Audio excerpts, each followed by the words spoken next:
Okay, so ang gagawin natin ngayon ay chili garlic paste. So, yung gawin lang natin is yung pinaka-simple. So, ito lang yung ating mga ingredients.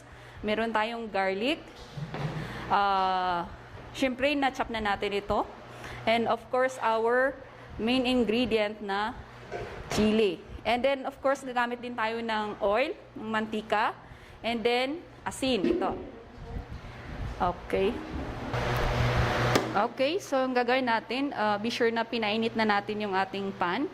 Then, maglalagay tayo ng oil. Yan.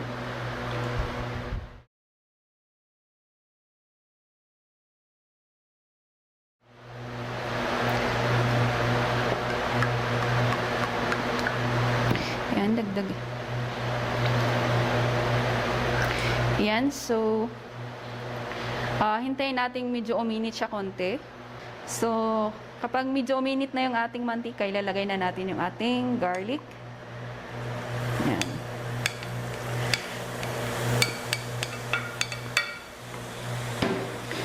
Yan. Yan. So, first, unahin natin yung garlic para magkaroon tayo ng flavor ng ating chili. So, yun yung pinaka-flavoring ng ating gagawing chili paste. Okay, so sunod na natin yung ating sliced chili.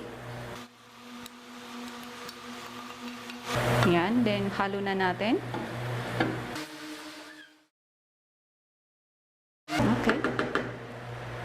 And so, antayin na natin. Huwag natin kalimutang halo-haloin para hindi siya masunog.